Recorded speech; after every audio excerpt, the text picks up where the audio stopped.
បាយឆ្លងវេហាខុសអ្វីមនុស្សឆ្លោះតែ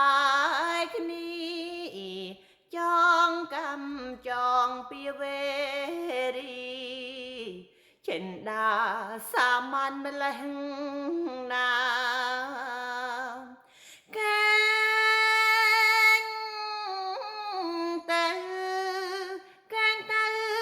បើប្រឡឹងចិត្តនឹងអាភ័ព្វមែនហើយ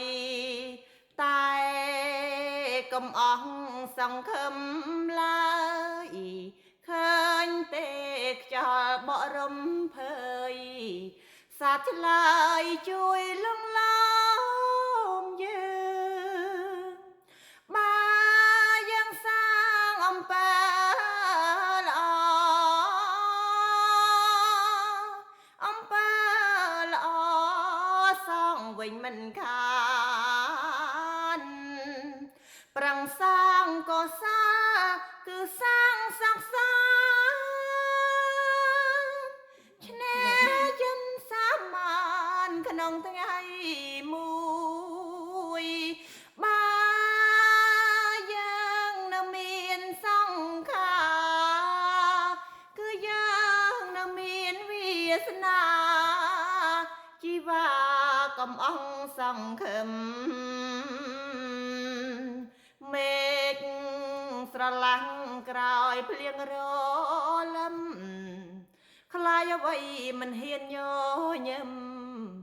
សង្ឃឹមថ្ងៃមួយមិនកានគេលក់នៅរាត្រីសួស្តីបងប្អូនទាំងអស់គ្នាចាកូនសិស្សនាងខ្ញុំទាំងពីរហើយជួបជុំគ្នាស្អែកត្រូវចេញទៅខេត្តអញ្ចឹងទៅក៏គេអត់តាន់លោកអារៀបថាចេញដំណើរពេលព្រឹកហ្នឹងគឺធ្វើទៅគេអត់លោកហើយយើងក៏ជ្រៀងបាត់សង្ឃឹមថ្ងៃមួយលើកដៃសាពះអីហ្នឹងជំរាបលាឯនេះជំរាបសួរឯនេះជំរាបលាឥឡូវលាទៅណាឥឡូវហ្នឹងមុខខត់ទៀត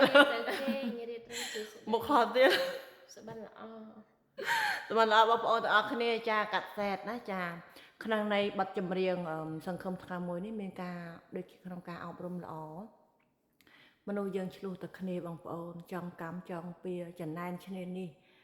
ព្យាបាទលោភលន់មហិច្ឆតាចាច្រើនណាស់មនុស្សយើងសពថ្ងៃសបោទភាពចំណែនឈ្នានេះមិនដឹងជាចង់កម្មចង់ពេលនឹងគ្នាធ្វើអីបងប្អូនហើយចាមនុស្សយើងខ្លះនឹងចង់ឈ្នះចង់ចាញ់ចង់កម្មចង់ពេលដល់ណាទៀតបងប្អូនហើយមានអីយកទៅបានឃើញទេចាមានអីយកទៅរួចក្រៅពីអំពើល្អសេចក្តីល្អដែលយើងបានធ្វើរស់រៀង